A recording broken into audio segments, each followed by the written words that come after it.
President Trump's DOJ opens a criminal probe into the Trump-Russia investigation. We lay out the two theories of Trump's Ukraine activities, and there are new developments in the case of a 7-year-old boy being treated as a girl by his mom in Texas. I'm Ben Shapiro. This is The Ben Shapiro Show.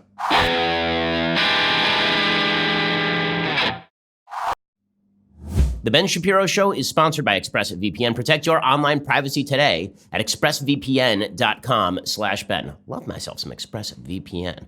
Okay, so the big news of the day is that the Justice Department is apparently going to open now a criminal inquiry into the Trump-Russia investigation. And the media are already playing defense on this thing. The media are already suggesting that this thing is wildly out of bounds. So just to get this straight, it was totally in bounds when we spent 2.5 years spending millions of dollars investigating the Trump-Russia collusion non-entity. It ended up being a big nothing burger, at least the collusion part of it. The obstruction part of it ended up piggybacking off of that and really was only generated by the presence of the Trump-Russia collusion investigation in the first place. That was totally fine.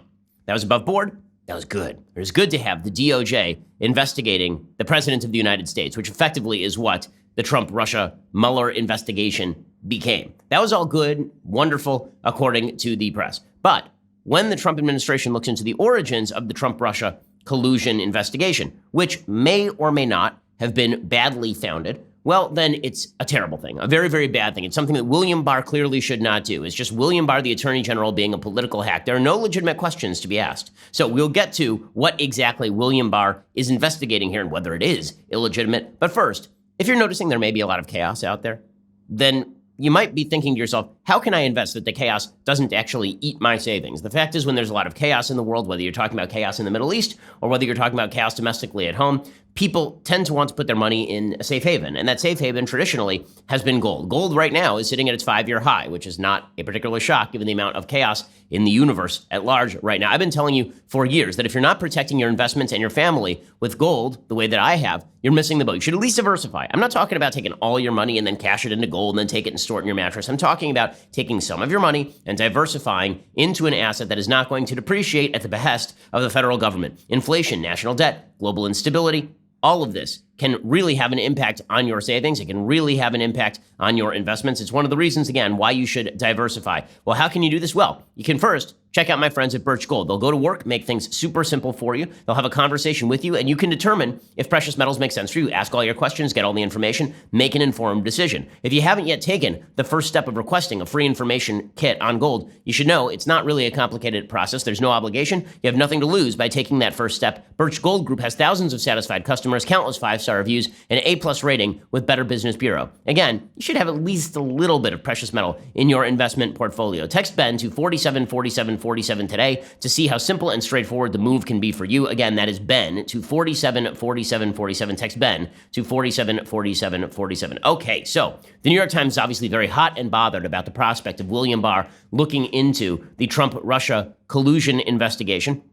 My friend Andrew McCarthy over at National Review, the legal analyst, he's been suggesting from the very beginning that this thing was basically a put-up job. That effectively speaking, the Obama administration was eager, very eager, to look into the Trump campaign. And as soon as they started receiving notes on the Steele dossier from the Hillary campaign, they were ready to go. They're ready and they're raring to go. And it turns out that they couldn't dig up anything before the election that was truly damning of President Trump. But there were leaks, slow leaks along the way. And McCarthy's theory, and the theory of a lot of other people, is that basically a lot of members of the so-called deep state, members of the intelligence community who didn't like Trump, who feared Trump, who thought that Trump would be a terrible president, they were digging up all this material in case Trump should be elected so that they could then break glass in case of emergency and basically sideline his presidency by pushing into investigative territory, right? That is the going theory. So, according to the New York Times today, for more than 2 years, President Trump has repeatedly attacked the Russia investigation, portraying it as a hoax and illegal, even months after the special counsel closed it. Now Trump's own Justice Department has opened a criminal investigation into how it all began. Now,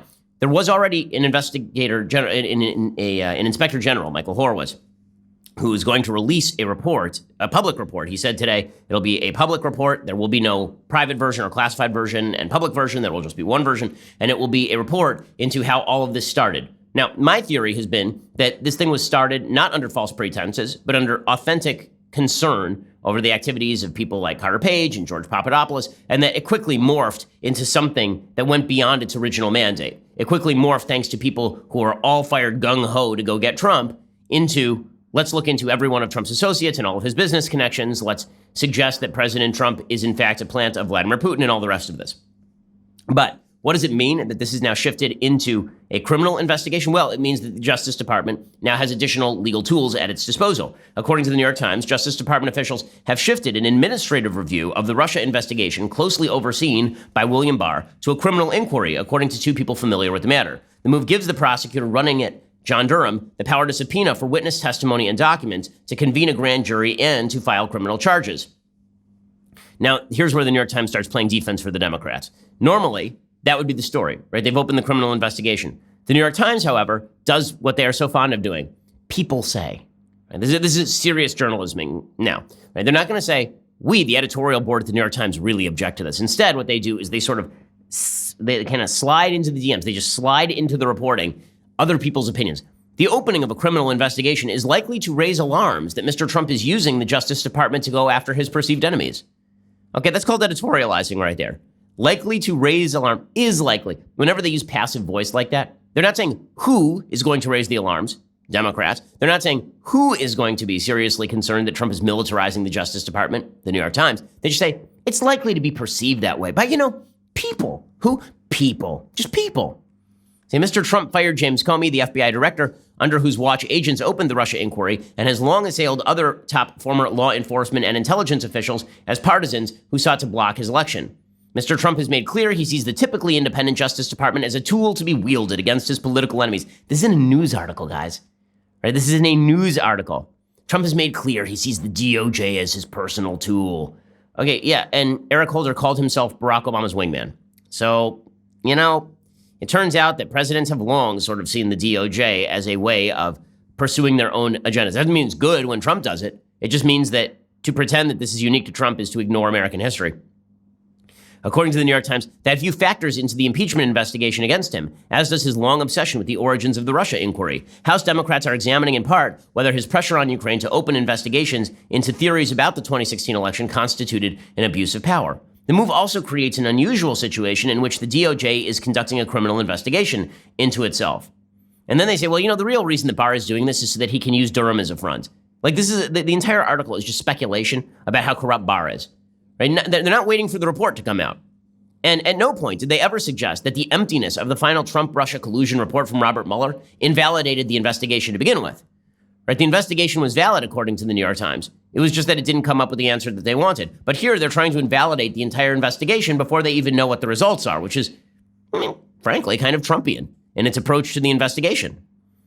And this is the New York Times. They say Mr. Barr's reliance on Mr. Durham, a widely respected and veteran prosecutor who has investigated CIA torture and broken up mafia rings, could help insulate the Attorney General from accusations he is doing the president's bidding and putting politics above justice.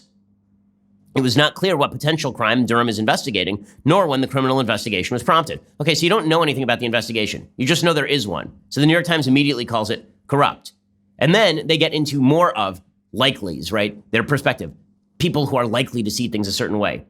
They say, Mr. Trump is certain to see the criminal investigation as a vindication of the years he and his allies have spent trying to discredit the Russia investigation.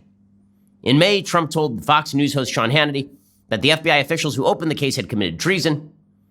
When Barr appointed Durham to lead the review, he had only the power to voluntarily question people and examine government files. But now the criminal investigation is open. That means that there are new tools at their disposal. So the New York Times obviously is very upset about all of this. Revelations so far about Durham's investigation have shown he has focused in his first months on the accusations that Trump's conservative allies have made about the origins of the Russia inquiry in their efforts to undermine it. Durham's efforts have prompted criticism that he and Barr are trying to deliver the president a political victory, though investigators would typically run down all aspects of a case to complete a review of it. So now they're already forecasting the results of this thing before it comes out, which reads like preemptive spinning, does it not? It reads like they are very much afraid of what's going to be in Durham's final report here. They're afraid of what's going to be in the Inspector General, Michael Horowitz's report. And so they're already trying to spin it away as, well, it was a selective investigation done at the behest of the President of the United States. In interviewing more than 24 former and current FBI and intelligence officials, Mr. Durham's investigators have asked about any anti-Trump bias among officials who worked on the Russia investigation and about one aspect of the investigation that was at the heart of highly contentious allegations that they abused their powers, the secret application seeking a court order for a wiretap on Carter Page. Law enforcement officials suspected that Page was the target of recruitment by the Russian government, which is denied. Carter Page, by the way, was never prosecuted at any level for the sort of activity in which he was involved and for which he was investigated. Some CIA officials are already retaining criminal lawyers. It's not clear whether Durham is scrutinizing other former top intelligence officials as well. Durham has indicated he wants to talk to the people who ran the CIA in 2016 to find out how this whole thing started. He has not yet questioned either John Brennan or James Clapper. As Durham's investigation moves forward, according to the New York Times, the Justice Department Inspector General is wrapping up his own inquiry into aspects of the FBI's conduct in the early days of the Russia investigation. Among other things, Michael Horowitz is scrutinizing the application for a warrant to wiretap Mr. Page. So this whole article is basically speculation that some sort of corruption is going on in investigating the investigators, as opposed to, you could just wait until you find out whether the investigation of the investigators comes up with something damning. I encouraged people to wait on the Mueller report. I did. Go back and listen to it for years. Okay, I'm now encouraging people to wait on the IG report and on the Durham report. You don't have enough information. But the New York Times isn't waiting. They've already declared this thing a corrupt attempt by Trump to swivel the DOJ to punch his political opponents. And that seems like fairly bad journalisming from where I sit. Okay, in just a second, I want to get into a recap of the Trump-Ukraine allegations because it's all confusing. I understand. I mean, there's a lot going on. There are a lot of moving pieces. And I want to, for just a few minutes, go through and explain piece by piece how this whole thing fits together, how there are two plausible theories of Trump's activities in Ukraine, how the media are only treating that as one plausible theory, but there really are two plausible theories. We're going to get to that, and I'm going to give you all the details and how all that fits together in just 1 second. First, let's talk about life insurance. I know. Who wants to talk about life insurance? Because that means you now have to think about death. And who really wants to think about death, right? That's terrible. Who wants to? Well, the fact is, if you don't think about the future that awaits all of us, then you're unlikely to actually protect yourself from things that can harm your family. I mean, the fact is, if God forbid something happens to you, they lose a source of income. How are they going to pay for your funeral? How are they going to take care of themselves? Be an adult. Go get life insurance. And it sounds intimidating. It sounds like it's going to take a long time. It doesn't have to. This is where Policy Genius comes in. Policy Genius is the easy way to shop for life insurance online. In just minutes, you can compare quotes from top insurers and find your best price. Once you apply, the Policy Genius team will then handle all the paperwork and the red tape for you. And Policy Genius doesn't just make life insurance easy. They can also help you find the right home insurance, auto insurance, disability insurance as well. So this month, take the scariness out of buying life insurance with Policy Genius. Go to policygenius.com, get quotes, apply in minutes. You can do the whole thing on your phone this very instant. And you probably should, because I don't know what's going to happen to you in the next 5 minutes, and neither do you. Go check out policygenius.com right now. Policy Genius, the easy way to compare and buy life insurance. Okay, so I want to take a minute now and explain the Trump-Russia allegations, where we currently stand, because there is so much floating around and it's very difficult to break down. And you're hearing wild allegations from all sides. On the part of Republicans, you're hearing this is all closed door stuff. Behind closed doors, Democrats are simply prying information out of people, and then they're twisting that information in public. And from Democrats, you're hearing, we have the damning information that is going to condemn President Trump to removal by the Senate. So where are we? The answer is we're kind of where we've been for the past few weeks. There's just more information that is now sort of filling out the gaps that we had at the very beginning of this entire debacle.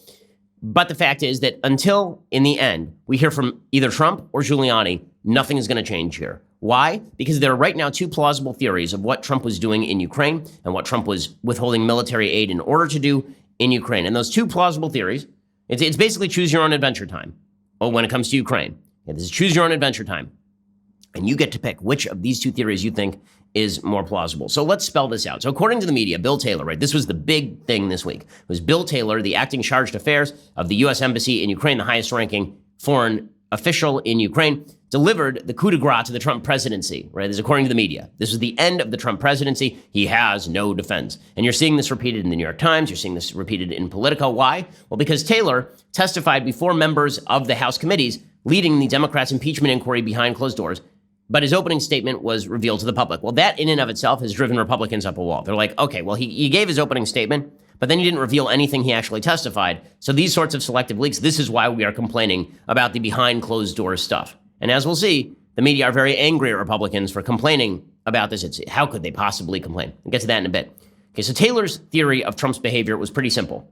right? Trump withheld hundreds of millions in congressionally authorized military aid to Ukraine in order to benefit himself politically going into 2020, in particular by leveraging the aid to pressure the Ukrainian government to investigate his potential 2020 opponent, Joe Biden, and Biden's son, Hunter.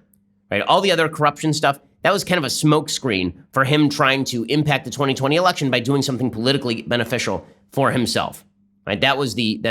We'll call it the get Biden theory. Right? That is Bill Taylor's theory. It's the theory of the media that Trump was trying to shape the 2020 election by having Ukraine go and do his dirty work for him and withholding military aid to make Ukraine go do his dirty work. That was the Bill Taylor theory. And it's not implausible, right? The timeline fits. Trump keeps saying dumb stuff publicly that sort of undermines his own position on this, right? He has said he's not averse to asking foreign powers to target his political opponents, right? He openly called in 2016 for Vladimir Putin to release Hillary Clinton's emails. He asked the Chinese to investigate Joe Biden, right? Trump says this kind of stuff all the time. So it's not implausible, right? And to be perfectly fair about where we are, we have to recognize that theory to independent ears is not implausible, right? That's why the polls are not in President Trump's favor on the impeachment stuff.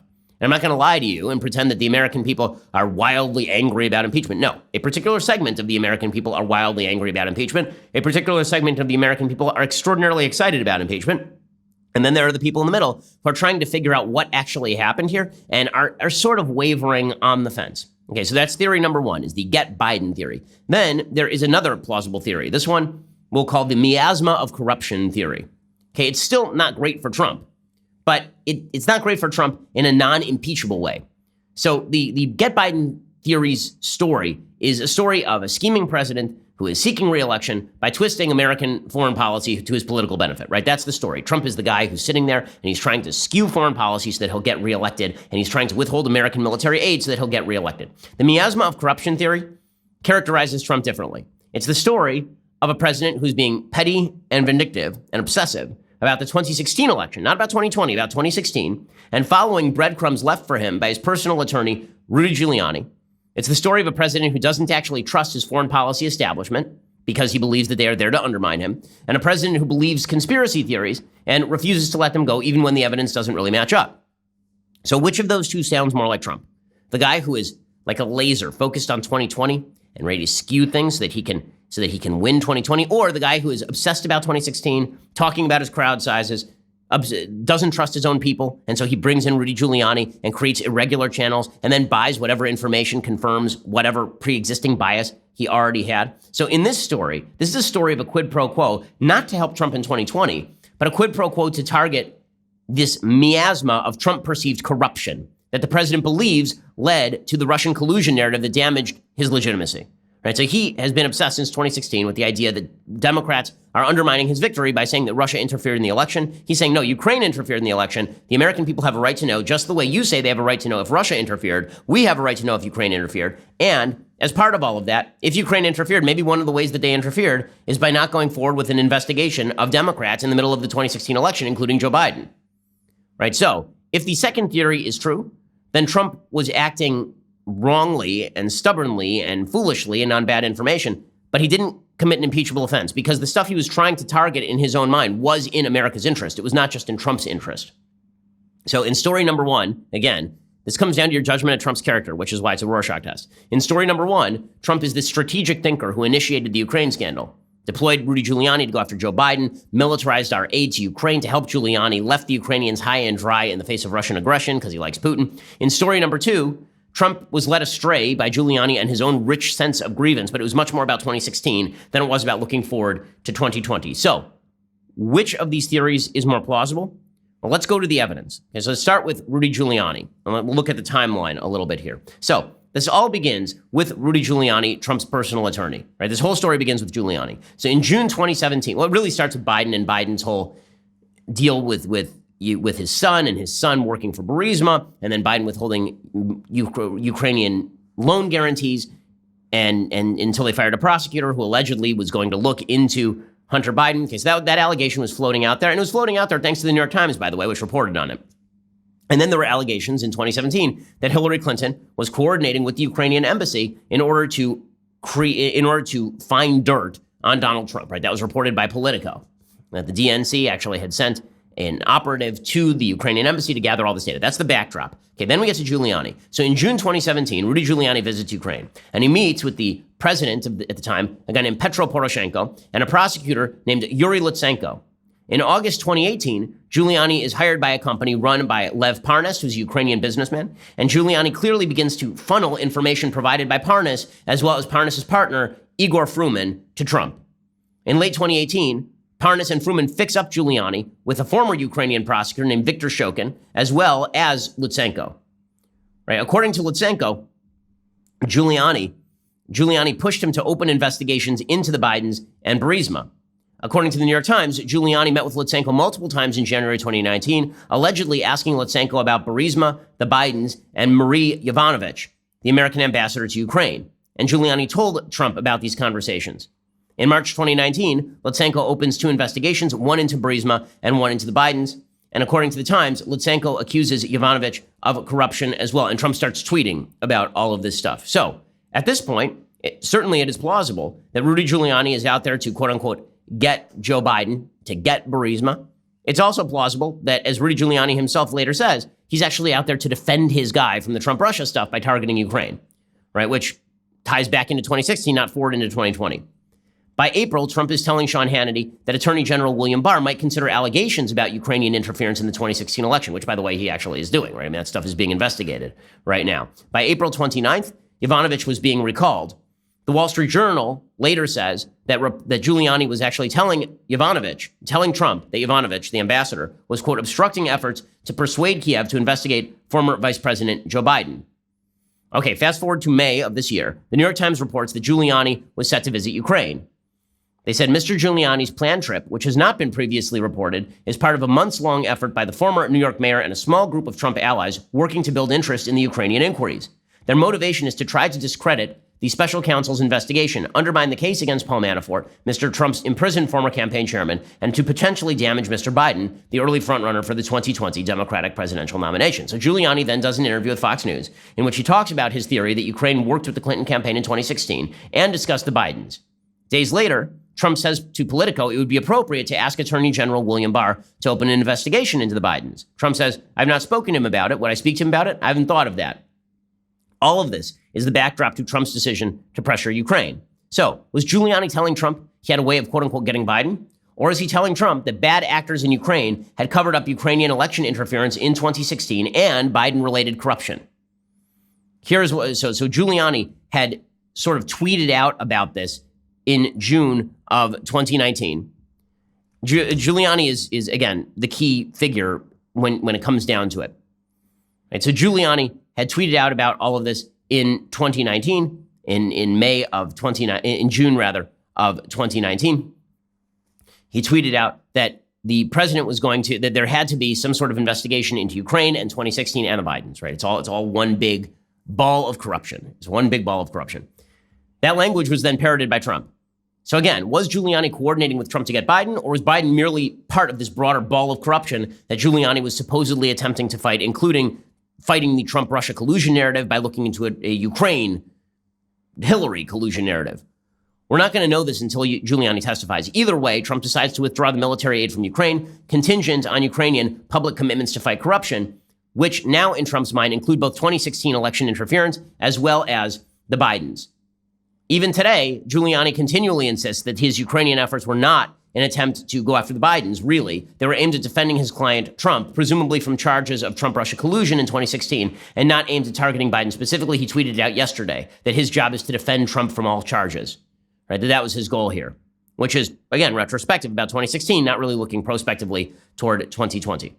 Okay, but both theories are plausible. And we're going to get into more of the evidence in just 1 second. So you can see how an honest person can see the interpretation, the Bill Taylor interpretation, and how an honest person can also see the President Trump case that he has not yet made, but will end up making because it is most likely to be true. Okay, we'll get to that in just 1 second. First, let's talk about your child's success. So right now, there are a lot of folks in the media, in politics, who are very angry at parents who are pursuing their child's success, like very angry at them. They're more focused on equality than the success of children. Well, if you are a good parent, you're constantly focused on how can I make sure that my kid has the best shot at succeeding. And this is where Varsity Tutors comes in. You remember when you were a kid and you needed a tutor, and the way you got a tutor is you sort of asked around the neighborhood for somebody who knew math, and then that person came over and the person kind of stared at your math book for a while and then gave you the wrong answer and then got paid $50 if they were expensive and then they left. Well, instead of that, you could actually have a fantastic, well-trained tutor. This is where Varsity Tutors comes in. Whether it's in person or online, Varsity Tutors connects students with expert instructors in anything from early reader phonics to SAT test prep to college courses. Unlike other programs, Varsity Tutors has a rigorous tutor vetting process that ensures your child is working with the best tutors from the top schools in the country. Their online live learning platform is a two-way video chat and collaborative workboard to make learning easy and convenient. They've got a 4.9 out of 5 satisfaction rating. You can empower your child today. I've tried Varsity Tutors with my own daughter. They really are fantastic. They make it incredibly easy, and the tutors are really, really high quality. To receive up to $250 and a free consultation with an education director, go to varsitytutors.com/Ben. That is varsitytutors.com/Ben for $250 off. Give your kid the confidence and keys to success today at varsitytutors.com/Ben. Don't be shamed into mediocrity. Instead, give your kid what you can give your kid. Go to varsitytutors.com/Ben. Okay, so back to the two theories of this Trump-Ukraine stuff.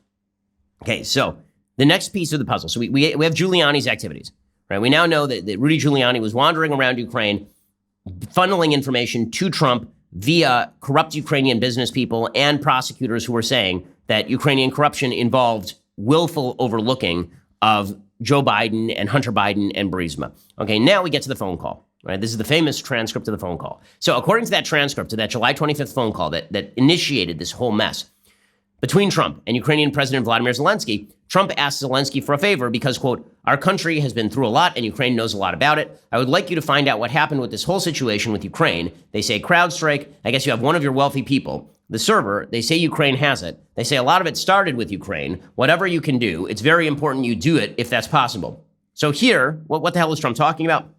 Well, he is referring to the baseless conspiracy theory that Russia was framed by Ukraine for the 2016 hack and supposed and subsequent release of a damaging tranche of DNC emails, which involved a supposedly secret DNC server being spirited away to and hidden in Ukraine. And this theory has no evidence to back it. And Trump seems to be asking Zelensky to investigate the conspiracy theory, presumably in the hopes that this will then remove the taint of Russian interference from the 2016 victory.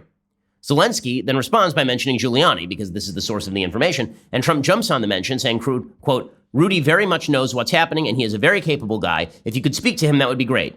And then he adds, there's a lot of talk about Biden's son, that Biden stopped the prosecution, and a lot of people want to find out about that, so whatever you can do with the attorney general would be great.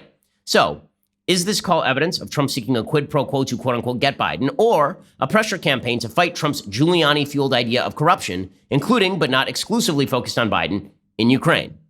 Okay, now fast forward to the text messages. We're going through each piece of evidence here, and you can see how it all fits within each one of the two theories. There are a series of text messages that have been revealed between the ambassador to the European Union, Gordon Sondland, special envoy to Ukraine, Kurt Volker, and Taylor. In those texts, Volker says, quote, says that after explaining that he's fixed up a meeting between Giuliani and a Ukrainian representative, quote, "Most important is for Zelensky to say that he will help investigation and address any specific personnel issues if there are any." And then Volker later reiterates, quote, "Heard from White House, assuming President Z convinces Trump he will investigate, get to the bottom of what happened in 2016. We'll nail down date for visit to Washington. Good luck." So it appears that American diplomats have basically accepted that Trump is just listening to Giuliani now, and that pleasing Giuliani, and then therefore pleasing Trump, is the key to restoring aid. Taylor is incredulous about all of this, right? He reads the investigations as a pretext for getting Biden from the start. He says, are we now saying that security assistance and White House meeting are conditioned on investigations? He texts again, "As I said on the phone, I think it's crazy to withhold security assistance for help with a political campaign." And Gordon Sondland responds, quote, "Bill, I believe you are incorrect about President Trump's intentions. The president has been crystal clear, no quid pro quos of any kind. The president is trying to evaluate whether Ukraine is truly going to adopt the transparency and reforms that President Zelensky promised during his campaign. I suggest we stop the back and forth by text." Okay, so that brings us forward to the actual perceptions of the people involved in the text. That'd be Gordon Sondland specifically, as well as Bill Taylor, the charged affairs in Ukraine. So Sondland submits written testimony. And again, we haven't seen the full testimony, which is part of the problem here. Republicans want the public to see the full testimony. Democrats want to hold it back, at least for now. So Sondland's written testimony suggests his own confusion about Trump's agenda. He acknowledges that, quote, "corruption poses challenges to the legitimacy and stability of government. Corruption is also an economic issue." He also says, quote, "President Trump was skeptical that Ukraine was serious about reforms and anti-corruption, and he directed those of us present at the meeting to talk to Mr. Giuliani, his personal attorney, about his concerns. It was apparent to all of us that the key to changing the president's mind on Ukraine was Mr. Giuliani. And then Sondland says, based on the president's direction, we were faced with a choice. We could abandon the goal of a White House meeting for Zelensky, which we all believed was crucial to strengthening U.S.-Ukrainian ties and furthering long-held U.S. foreign policy goals in the region, or we could do as President Trump directed and talk to Mr. Giuliani to address the president's concern. Sondland says he didn't understand until much later Giuliani's agenda might also have included an effort to prompt the Ukrainians to investigate VP Biden or his son, or to involve Ukrainians directly or indirectly in the president's 2020 re-election campaign. He also says he spoke to Giuliani in short conversations in which Giuliani, quote unquote, emphasized that the president wanted a public statement from President Zelensky committing Ukraine to look into anti-corruption issues. Giuliani specifically mentioned the 2016 election, including the DNC server and Burisma, as two anti-corruption investigatory topics of importance for the president. He denies that Biden was ever specifically mentioned in these conversations, Sondland does, and he also says that his statement that no quid pro quos had taken place came directly from conversations with Trump. Here's what he said in his testimony, quote, I asked the president, what do you want from Ukraine? The president responded, nothing. There is no quid pro quo. The president repeated, no quid pro quo, multiple times. This is a very short call. I recall the president was in a very bad mood, which is not either rare or surprising. Okay, that brings you forward to Taylor's testimony. And this, of course, is the big testimony, right? This is the testimony that's going to end Trump's presidency, according to the media. So in contrast with Sondland's lack of clarity on Trump's agenda, because Sondland is clearly in the ball of corruption category, the miasma of corruption theory, Taylor seems pretty clear on this thing, right? Taylor seems convinced the entire Giuliani hunt was about Biden specifically, and that Trump withheld the aid in order to target Biden, right? And that all of this really, in the end, was about affecting 2020. His written testimony repeatedly suggests as much. Like Sondland, he says he found that Giuliani was actually running the Ukraine show. He testified, quote, by mid-July, it was becoming clear to me that the meeting President Zelensky wanted was conditioned on the investigations of Burisma and alleged Ukrainian interference in the 2016 elections. It was also clear that this condition was driven by the irregular policy channel I had come to understand was guided by Giuliani, right? That's exactly what Sondland says. Later, he says he realized security assistance was also conditioned on those terms. But again, it's not clear whether all of this is conditioned on generalized investigation of corruption regarding 2016, or whether, again, this is about affecting 2020 for the president's political benefit. Taylor obviously believes the former. He says that the term investigations, quote, was used to mean matters related to the 2016 elections and to the investigations of Burisma and the Bidens. But were there open questions to ask about the Bidens? In other words, would Trump have to be motivated by a simple desire to, quote unquote, get the Bidens, rather than to wrap up the Burisma-Biden investigation in the broader rubric of fighting corruption in Ukraine, an issue that Trump cared about because he was personally invested in the 2016 election and feels that his legacy has been tarnished by all the Trump-Russia stuff. Right? Trump found all of this urgent because he'd read the media coverage about Ukraine's cooperation with Hillary's campaign in 2016, believed conspiracy theories about CrowdStrike, believed that maybe Ukraine is where all the answers were hidden about 2016. Okay, that brings you forward to Mick Mulvaney's statement. So Mulvaney is Trump's chief of staff, right? And he's been roped into this debacle because Trump ordered him to effectuate the withholding of the military aid. He gave a pretty disastrous press conference in which he talked about Trump engaging in a quid pro quo, but his comments didn't clear up the nature of the quid pro quo itself. Was it about Biden? Was it about 2020? Or was it about Trump's perception of Ukrainian corruption? Mulvaney suggested the latter, right? He said, did he also mention to me in the past the corruption related to the DNC server? Absolutely, no question about that. But that's it, and that's why we held up the money. The look back to what happened in 2016 certainly was part of the thing that he was worried about in corruption with that nation, and that is absolutely appropriate. So how about Trump's statements? As always, Trump never helps himself, right? He continually breathes life into the worst theory of events. He says he'd like to see China investigate Joe and Hunter. He says he'd accept information about political rivals from foreign sources. He continually cites Giuliani, mouths silliness about obvious conspiracy theories, but that doesn't change the basic question. Was this an attempt to get Biden, or a petty, foolish, misinformed attempt to fight the corruption that he thinks targeted him in 2016? And more to the point, did Trump commit an impeachable offense? So in 1 second, we're going to discuss whether Trump, in all of this, committed the impeachable offense and why these two theories end up mattering, why this is the crux of the whole impeachment argument. We'll get to that in just 1 second. First, let's talk about the fact that a lot of cars on the road, a lot of different types of car on the road. And because there's so many different types of car on the road, can you really be assured that if something breaks in your car, you got to go to an auto parts store, they're going to have what you need? Or are they just going to give you some generic part that kind of works, maybe, and it's overpriced, but maybe it doesn't work. Instead, why don't you use this thing called the interwebs? It's really fantastic. And on the interwebs, you will find something that is amazing. It is called rockauto.com. It is a family business serving auto parts customers online for 20 years. Go to rockauto.com to shop for auto and body parts from hundreds of manufacturers. They have everything from engine control modules and brake parts to tail lamps, motor oil, and even new carpet. Whether it's your classic or daily driver, get everything you need in a few easy clicks delivered directly to your door. The rockauto.com catalog is super easy to navigate. You can quickly see all the parts available for your vehicle and filter by brands, specifications, and prices. Best of all, prices at rockauto.com always reliably low. The same for professionals and do-it-yourselfers. Go to rockauto.com right now, see all the parts available for your car or truck, and write Shapiro in their How Did You Hear About Us box so they know we sent you. That helps us on the show, helps them know that their advertisement helped direct you to them. It also helps them because, the fact is they want to know if it's effective to talk to you, the Ben Shapiro Show audience. So go check them out at rockauto.com right now. See all the parts available for that car or truck and write Shapiro in their How Did You Hear About Us box. Okay, so in just a second, we're going to get to the bottom line question. Is this stuff impeachable?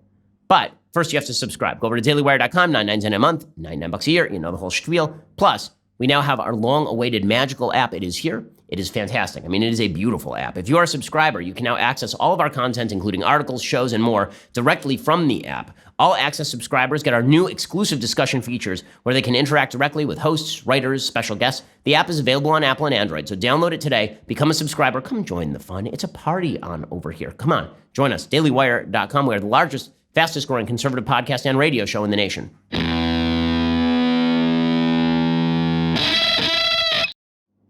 Alrighty, so now we get to the crux of the matter. Is this impeachable? So the answer to that depends on whether you believe the Get Biden theory or the miasma of corruption theory. Now, are these mutually exclusive? Can you believe that what Trump was actually trying to do was look into 2016, but also affect 2020 by going after Joe Biden? Could it be both? Well, here is the problem. The theories are only mutually exclusive because the Get Biden theory forecloses the possibility that Biden could have ever been investigated as part of a generalized, non-2020 oriented push to investigate Ukrainian corruption. In other words, if there was a dual intent, then the dual intent makes it impossible to discern whether this was in fact a corrupt quid pro quo, right? If Trump had in his mind, yeah, Biden was part of this whole 2016 corruption, Ukrainian corruption fiasco, and if that affects 2020, then sure, I guess it affects 2020. Or, great, it affects 2020. If it affects 2020, good, I'm glad, right? That is not something that is discernible, right? There's no way for you to actually discern whether that's criminal or not because it's just too vague. What this would have to be is a concerted attempt to effectuate an American policy to help Trump in 2020 by targeting an American citizen. And it's not even enough to say that it's an attempt to affect 2020 generally. Because guess what? Virtually everything a president does is attempted to affect his reelection possibilities, right? Virtually everything on economics, on foreign policy, all of it has to do with the president's reelect possibilities. So it's simply too broad an argument to say foreign policy is being directed toward helping a president. Yeah, again, every president does that. The question is whether Trump did something criminal in withholding military aid by going after Joe Biden specifically. In order to go after Joe Biden specifically, an American citizen, initiate a corrupt investigation into Biden from a foreign government in order to affect 2020. So dual use is not a possibility under the Get Biden theory. The answer as to whether the Bidens could ever be legitimately investigated by Ukraine, thanks to pressure from Trump, is the distinguishing point in the two theories. So under the Get Biden theory, the answer is no.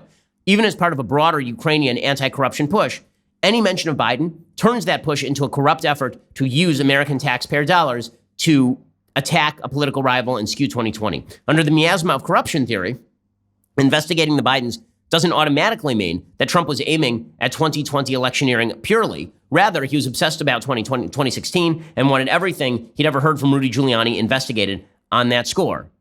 So your theory of Trump's impeachment comes down to which of these two theories you find more plausible, as I've been saying all along.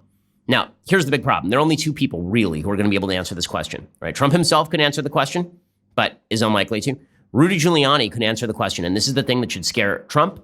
If, in fact, Rudy Giuliani was delegated by Trump to Ukraine to go get Joe Biden, it's going to be a problem. Rudy Giuliani's got a big mouth, and he goes on TV, and he says dumb crap all the time, which is why Trump's closest allies are telling him, tell Rudy to shut his head, like to stop, the face needs to stop moving, like enough.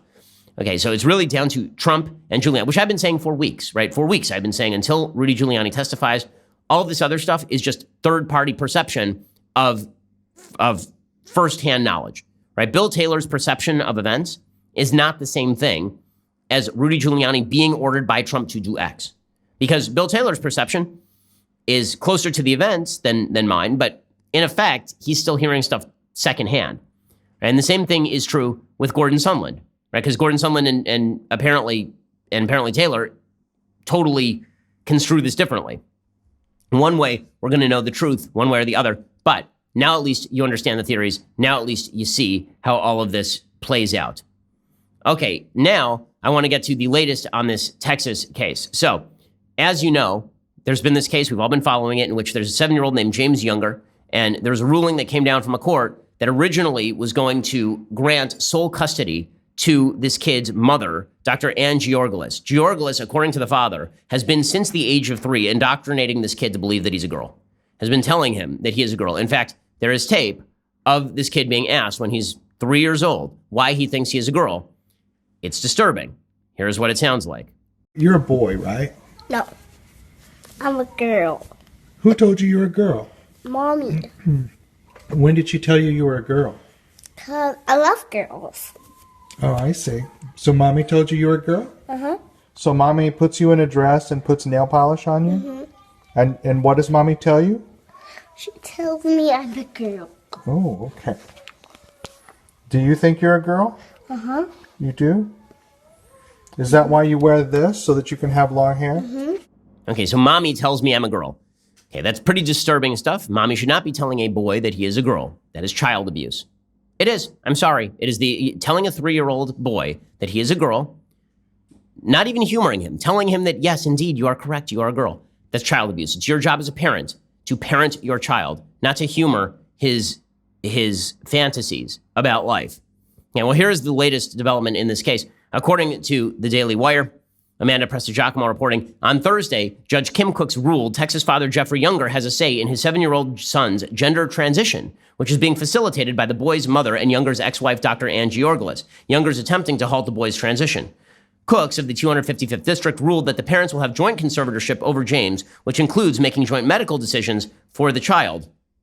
However, Cooks also placed a gag order on Younger so that he can't speak to the press about the case, and decided the father is not required to pay attorney's fees, which means that Younger's Save James website, which has circulated videos of James, testimonials, and vital court documents, will have to be shut down pursuant to the order. So now that means that if mommy continues to manipulate the case and then the judge rules for sole conservatorship, he won't have been able to say anything, or he'll be in danger of violating a gag order. So it sounds more like the judge is just saying, listen, we don't like all this public scrutiny. We don't like that Greg Abbott stepped in, right? The Texas governor said he would investigate and send Child Family Services to investigate. He doesn't like that Ted Cruz mouthed off about it and Dan Crenshaw. He doesn't like that people like me mouth off about it, right? So the judge is just saying, well, you know what? Let's just keep going with what we've got going here, and you don't say anything. You shut up. There's no gag order on Georgalis, by the way. Right? As far as we know, there's no gag order on Georgalis. So she can continue to put up pictures on her website of her son in a dress and talk about her modern parenting methods, which is apparently something that she does. Right? She's a doctor, and her medical practice website, until recently, according to Matt Walsh, had a picture of her and her son up there, him wearing a dress, which is incredibly, incredibly invasive for a 7-year-old child. And what you're seeing is that the media are being denied access. Before the judge handed down her verdict, she kicked out all media sources, including the Texan, Daily Mail, and LifeSite News, as well as ABC, CBS 11, ABC, CBS 11, and NBC were reportedly allowed access, but all family and friends were kicked out, and anybody who covered this thing skeptically. That's according to LifeSite News. Reporting from the Texan says that Georgalis' lawyers, Jessica Janicek and Laura Hayes, claimed during the trial the mother does not plan on giving James hormone blockers at this time, but no one has stated that Georgalis would not be open to using them when James begins puberty, which is when he is like 11 and a half. So, people who are reporting that she's about to start using hormones is not true, but she says nothing would stop her, presumably. She could start using hormones on him at 11 and a half, and the father couldn't do anything about that. Plus, she obviously gets to continue to indoctrinate her child in the belief that he is, in fact, a little girl, when by all biological metrics, he is not a little girl. He is a little boy. And confusing children about this stuff is nasty. It does not protect their innocence. It does not help them. The vast majority of children who say that they are members of the opposite sex end up abandoning that belief as they get older. Okay, the whole thing, Georgalis' July 2018 testimony apparently reveals that if James persists, is set to be evaluated for hormone suppressants as young as age 8. I mean, this is just incredibly disturbing stuff. Now, it was funny. A couple of weeks ago, you may remember that people got very uptight with me when I said that I do not like the idea of the state being able to tell me how to parent my child. Right? I don't want that the state should be able to shut down my religious school on the basis of my religious school being offensive to their ears. And I wouldn't like it if the state decided that they were going to shut down my ability to homeschool my child, and that if I moved states and this became federal policy, that there would be no place for me to go. And if it came to the police showing up at my door, calling me a truant parent and threatening to remove my child from my home because I can't parent my child the way that I see fit, then I would meet those people at the door with a gun if I had no other choice, right? If I had no choice, it was not, voting is no longer an issue, right? I mean, somebody shows up at your door to take your child away, voting is not really the issue, right? You remember I got myself in all sorts of angry waters on Twitter. Ooh, Twitter got so mad about all this. By the way, that's called the Constitution of the United States, when fundamental rights are absolutely breached and are unchanging, and now you are faced with a violation of those fundamental constitutional rights. The Declaration of Independence and Constitution are pretty clear on this. Okay, so that's what I said. We are now living in an era where it is considered a fulsome good for the state. I mean, the state was this close to telling this father that he had to treat his son as a girl, according to media reports, that he would be forced by the state of Texas to treat his boy as a girl. And if he did not, he would be removed from custody of his own son. Don't tell me that the sort of debates that we have on politics in this country don't have very personal ramifications for parents and how they treat their children. Don't tell me that this is all about non-interventionism and kindness and protection. It is not. It is about invalidating particular points of view. It is about invalidating what I believe to be decent and good parenting. Namely, it is your job to guide your child, not to humor their delusions when they are 3 years old or 5 years old or 7 years old. Okay, this is what I'm talking about. When the state becomes a weapon of the social left to the point where parents are having their children removed from them, and then the state has become too much of a danger. So I'm glad the court backed off of this. I'm glad that the Texas government stepped in and decided to investigate all of this. That is the right thing to do. But don't tell me it's fantasy land when I say that there are folks on the left who absolutely would like to invade your home and not only tell you how to raise your child, but mandate via the state how to raise your kid or threaten to remove them. Because that's basically what happened in this case, at least originally as reported. Okay, by the way, Matt Walsh makes a great point on this. Walsh was all over this. He writes for us over at Daily Wire, and he was really terrific on this issue. It was his attention to this issue that probably created a lot of the firestorm that led to the governor of Texas stepping in. He points out something that is quite important, right? He says that if you read all of the reports of this kid, when he was 3, right, was saying that he was a girl. But he wasn't just saying he was a girl.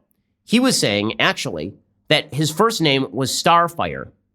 Right? Interestingly, the amicus attorney Dunlop revealed that Georglas told him that Luna was not the first female name that James picked out. The first was Starfire, a female character from the superhero cartoon Teen Titans Go.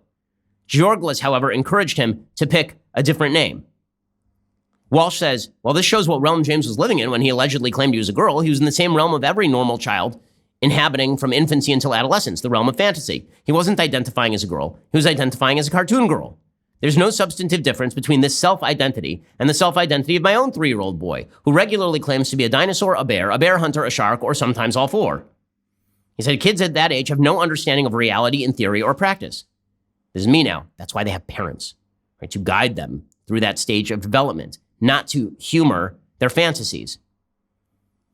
Walsh says, the fact that James identified not just as a girl, but as a cartoon girl should make it pretty clear that this is magical thinking and psychological immaturity.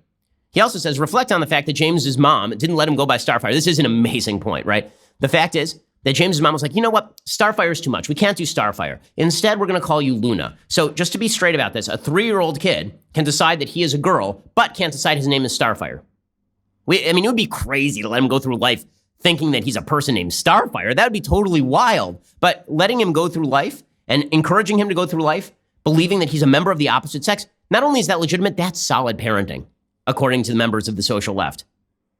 Walsh says, indeed, it is striking that these painfully progressive parents who want their children to have the freedom to choose their own genders still won't let them choose their own names.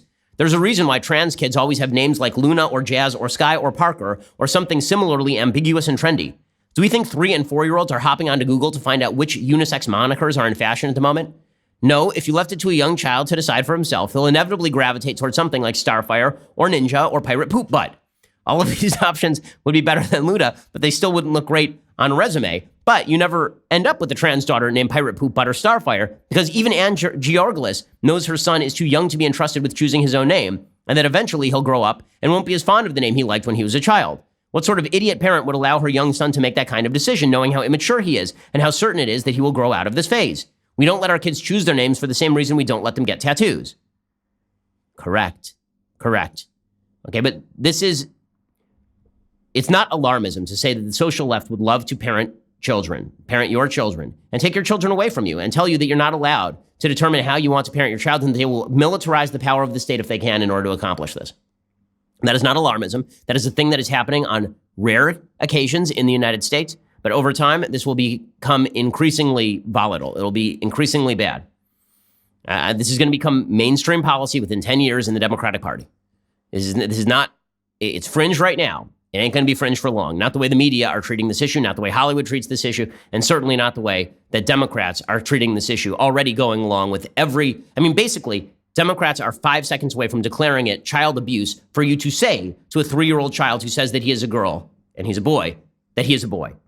Right there, that's already happening up in Canada. So to pretend that this is not a coming issue is to ignore the reality on the ground. But this is what you see so often from the left. Why are you guys being so alarmist? We would never do anything like that. No, and then 5 seconds later, they're doing exactly that. 5 seconds later. Okay, time for a quick thing that I like, and then maybe a thing that I hate. Maybe. Okay, so quick thing that I like today. So I have decided that a couple of years ago, I was going through the Bible week by week. And I feel like now's a good time to sort of get back into that. Now, you don't have to be a believer in the Bible to sort of find inspiration in the Bible or to think about some of the deep messages of the founding document of Western civilization and the most read book of all time, right? It still seems relevant, even if you are not a believer in the veracity of biblical stories, even if you're not a believer in God, per se. It is important to understand where your civilization came from and some of the thoughts that are embedded at the deepest levels of what you would consider myth, but what people who are in religious circles would consider to be God's story about the world, the story that God tells us, right? So this week restarts the Jewish canonical cycle. So we reached the end of reading the Torah. Every year, the Jews read through all 5 books of Moses. We read portion by portion, one every week. And this week, we finally finished the final portion of the Torah, Vizos HaBracha. These are the 5 books of Moses. And we'll restart from the beginning of Genesis. So for a second, I just want to talk about one of the more bizarre stories in Genesis. Of course, the very famous story, probably the most famous story in the Bible, and that would be the story of Adam and Eve. So it's a very weird story, right? I mean, just on the face of it, it's a very weird story. You've got God going around telling people they can eat from certain trees and not eat from other trees. And then you've got a snake who shows up and says, a talking snake, and he shows up and he says to a lady, well, if you eat from that tree, you're going to be like God. You're going to know the difference between good and evil. And then she eats from the tree, and sure enough, her eyes are open, and suddenly she knows things she didn't before, and God gets pissed and he throws everybody out of the garden, right? I mean, that's sort of the short version of the story. But what is this thing actually about? Like, why does this actually have serious meaning? So there are all sorts of interpretations. Now I want to present one interpretation that I think fits really well with the Hebrew text of this section of Genesis. So there is the biggest question about this story is what is actually wrong with knowing good and evil? Remember, the entire story is predicated on God saying you can eat from every tree in this garden. In fact, you should eat from every tree in this garden. But there's one tree you can't eat from, and that is the tree of the knowledge of good and evil. You can't eat from that one. Don't do it. I'm telling you, just don't. It ain't going to end well. And Eve is seduced by the snake into eating from that tree. So the question is, why is it bad to eat from the tree of knowledge of good and evil? You know more stuff now, right? Now, can't you make more moral judgments? You know good, you know evil, you got knowledge of good and evil. What's the big problem? Okay, and all of this seems pretty harsh because as soon as this happens, God is like, okay, well, now you're going to die. You're going to live by the sweat of your brow. You're going to suffer in childbirth. I mean, the snake actually sort of gets it right when you read the biblical account, right? Because God says to Adam, it really says to Adam, if you eat from that tree, on that day you will surely die. And the snake says, well, the snake says, quote, you will not surely die, for God knows that on the day you eat thereof, your eyes will be open. You'll be like angels, knowing good and evil. And sure enough, the snake seems to be correct, right? God's first words after the sin to the angels is, behold, man has become like one of us, having the ability of knowing good and evil. And then God gets ticked off. So what exactly did they do wrong? Well, so to understand the problem, first we have to define our terms good and evil. So the only reference terms that we have for good occur before this in Genesis, right? At the very beginning of Genesis, when God is creating the universe. So in the very first chapter of Genesis, God creates the heavens and the earth, and then he labels things good, right? Vayar Hashem ki tov, right? That would be the Hebrew, right? He saw that it was good, and then there was evening, and then there was morning, the first day, right? That is constantly repeated. God creates something, he sees that it's good, and it's evening, and it's morning a day. So what does that mean, that it's good, right? What does it mean that his creations are morally good, that light is morally good? That the creation of animals, that's morally good? No, that the Bible is using good in the same sense that Aristotle used the word good, right? Creations that serve their purpose. So when you say that you have a really good car, you don't mean the car is morally good, that the car really gives charity to children. You mean the car works, right? You mean that the car does what it is supposed to do. God's creations also serve their various purposes.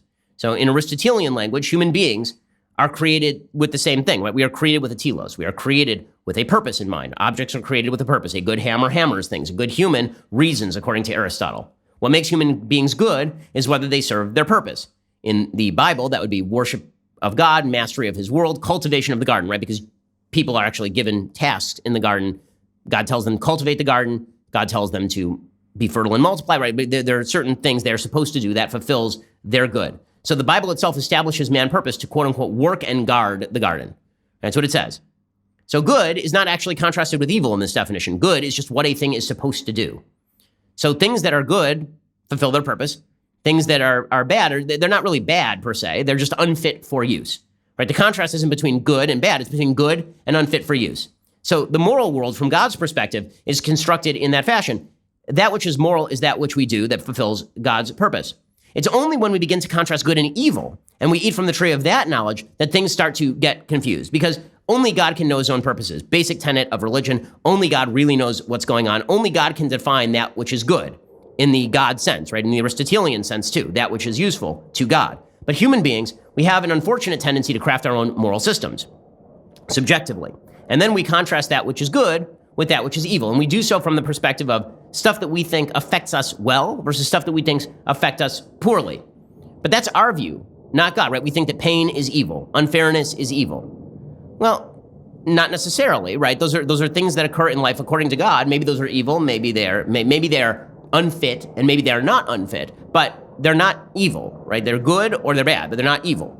Human beings see these things as evil. And that's why the natural consequence of Adam and Eve eating from the tree of knowledge is that suddenly action that was good in the Aristotelian sense becomes evil in our own eyes. So to take an example, I don't actually think that childbirth was easy and painless before Adam and Eve sinned.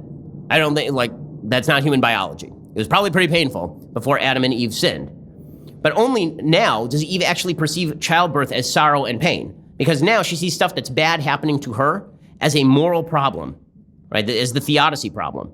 It's a problem of God's justice. It's a problem of the moral system of the world, right? And that's a problem because she's no longer trying to reflect the mind of God. Now she's trying to project her own moral system onto the world. Whereas before, right, Adam was already told to work, and presumably he had to sweat when he worked. But now the ground is, quote unquote, cursed for your sake. With the sweat of your face, you shall eat bread until you return to the ground, for you were taken therefrom, for dust you are, and to dust you will return. So Adam now enters this world of existential angst. Before, work was the goal of life. Now it's an obstacle to pleasure. So work is evil. Pleasure is good. Right? So things radically change. And human beings become human beings because they struggle with the failure of human-created moral systems to match God's moral system, and because human beings have a tendency to sort of supplant one for the other and to ignore even the idea of an Aristotelian good. By constructing our own moral frameworks, subjective moral frameworks, rather than attempting to reflect a more objective moral framework, we actually exile ourselves from reality and rebel against this, and then we're barred from the Garden of Eden by flaming swords of our own creation. There's no way to get back in because there's no way for human beings to actually perceive what God wants, and so we instead supplant our own idea of what is evil for God's idea of what is good or not good.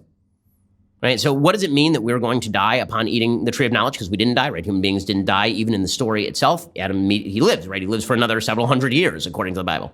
So what exactly does die? Well, the part of us that actually gives us eternal life, that immediate communion with God. So the Bible has this beautiful language when it talks about the creation of man, that we're formed from the clay of the earth, and then God breathes life into us, right? It's this beautiful, beautiful image.